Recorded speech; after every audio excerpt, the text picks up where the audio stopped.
I don't understand the correlation between praying for our leaders and nations, as the Bible tells us to, and then of course we have in Bible prophecy. Let me explain something very clear.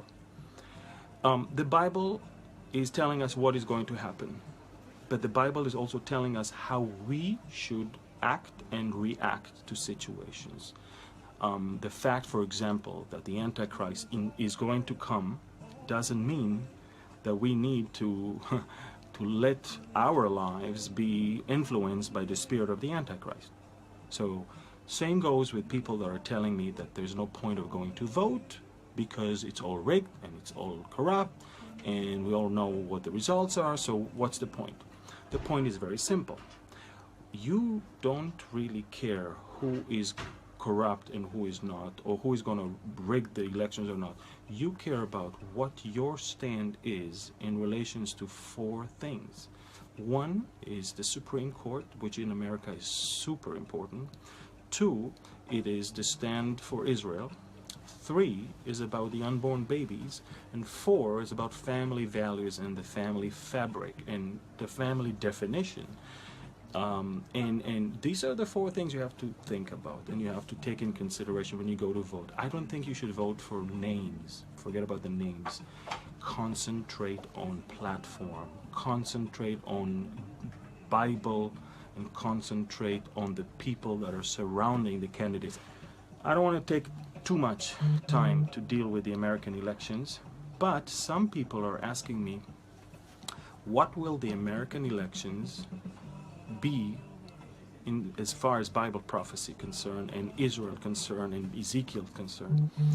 And this is a great question, because no matter who the president-elect in America is going to be, we are talking about Ezekiel mentioning America as only a bystander and not an active role taker, which means that something has to happen in America that will cause Americans, whether under Hillary Clinton or Donald Trump, or God forbid even Barack Obama with some martial law, but something is going to happen that will cause America to deal with America's issues and not come and help Israel militarily. And let's make it very clear, if we believe that Russia is going to attack Israel as Ezekiel says, any intervention, military intervention of America is literally world war between two empires, between two superpowers. I don't think the world is ready for that. And therefore, I see, as far as Ezekiel 38 concerned, I see no difference.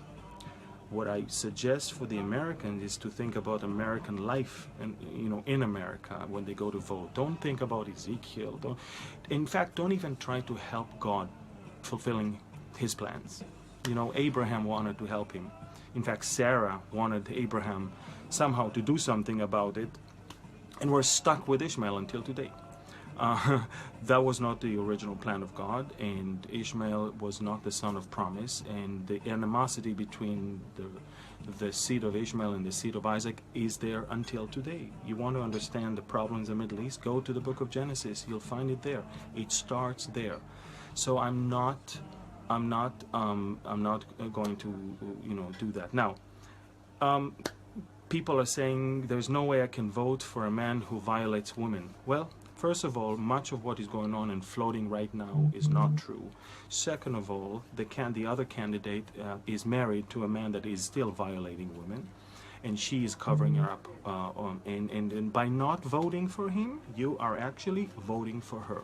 So I don't want to lecture to anyone here about that issue anymore, but remember one thing: all it takes for evil to reign is good people to do nothing. That's it. If good people do nothing, evil will reign. And as far as I'm concerned, doing nothing is not voting. In Australia, voting is a duty, not only a privilege. If you don't vote, you're punished by the government. This, I believe, should happen and should be the case all over the world.